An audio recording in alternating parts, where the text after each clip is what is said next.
Bonjour, toujours un plaisir de vous retrouver. Tout d'abord, avant de vous présenter le roman, j'aimerais remercier tous ceux qui suivent la médiathèque de Jonas sur les différents réseaux sociaux. Voilà, toutes nos animations, nos actualités. Merci à tous.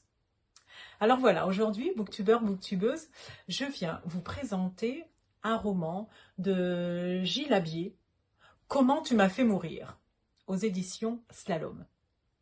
Alors tout d'abord, ce qui m'a attirée, comme d'habitude, c'est la couverture. J'aime beaucoup les couvertures.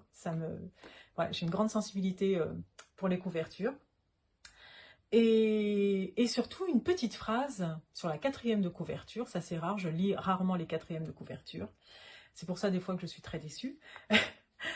Et une petite phrase qui dit « Humour et cruauté sont au rendez-vous dans ce roman glaçant, totalement addictif. » Et ça, j'avoue que ça a attisé ma curiosité. Donc, j'ai été vérifier. Allez, je vous le présente. Alors voilà. C'est l'histoire de Félix, un lycéen en seconde. Il est atteint de troubles obsessionnels compulsifs. Des troubles qui font de lui la risée de la classe et qu'utilisent certains élèves pour le harceler. Ils l'ont même affublé pour certains d'un petit nom pas très sympathique, ils l'appellent Toc Toc.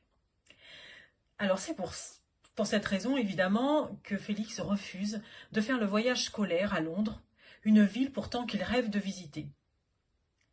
La veille du départ, eh bien, après une journée assez difficile pour évacuer sa colère, Félix invente, et il écrit sur un petit carnet offert par sa mère il y a bien longtemps, l'histoire du trajet du voyage dans lequel il tue les 7 tordus qui le harcèlent, 3 filles et 4 garçons. Il s'amuse à les faire tous mourir les uns après les autres de façon absurde et grotesque. Pour Félix, évidemment, cet écrit, c'est un exutoire. L'ado ne compte vraiment pas faire il compte pas participer à ce séjour londonien jusqu'à un orage, un SMS, tout ça en pleine nuit. Et là, en fait, il constate avec effroi que ce sont les premiers éléments de son histoire qui se réalisent. Certes, ces éléments sont minimes, mais assez troublants quand même pour le faire changer d'avis. Il veut en avoir le cœur net et être sûr que ses camarades ne craignent rien. D'accord, il les déteste, mais pas au point de les tuer quand même. Et c'est ainsi que le lendemain matin, malgré lui, eh bien, il embarque dans ce bus avec le reste de sa classe.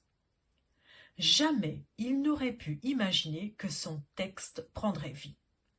Le voyage vire au cauchemar. Tout ce que Félix a écrit devient réel. Tout, vraiment. Pourtant, Félix essaiera tant bien que mal de changer les choses. Y parviendra-t-il? Je vous laisse le découvrir. J'ai vraiment passé un bon moment de lecture avec ce roman de Gilles Labier, qui, je vous l'accorde, revient sur un sujet un peu redondant dans la littérature jeunesse, le harcèlement, mais vu les actualités, on n'en parle jamais assez finalement. Ce qui est intéressant, et qui change quand même, c'est que l'héroïne, Félix, eh bien, c'est qu'il ait des TOC, ces troubles obsessionnels compulsifs qu'il ne peut hélas pas maîtriser et qui lui gâchent la vie. J'ai apprécié aussi le fait que les élèves s'intéressent et prennent la peine de connaître Félix au fil du roman. Ce qui m'a un petit peu gênée quand même, ce sont les tournures de phrases, surtout lors des dialogues entre les jeunes. Bon, parce que voilà, oui, ça reprend un petit peu des règles un peu familières et des tournures de phrases un peu faciles et simplettes. Mais bon, ça ne gâche rien dans le roman et ça reste un très bon thriller, fantastique, très bien mené et réussi, et qui m'a tenu en haleine jusqu'au bout. Alors c'était sympa parce que ça reprend un petit peu les codes du manga Death Note, parce que là, Gilles Labier, en fait, il donne le pouvoir de vie ou de mort à un ado par le bien d'incarner, exactement comme dans le manga. Alors c'est un roman qui forcément va plaire aux lycéens et ils apprécieront l'humour et le côté trash de certaines morts. Ça m'a beaucoup amusée et j'espère que vous apprécierez aussi cette lecture. Vous pouvez évidemment l'emprunter, le réserver à la médiathèque de jeune âge. Un magnifique roman de Gilles Habier, Comment tu m'as fait mourir, aux éditions Slalom. À bientôt!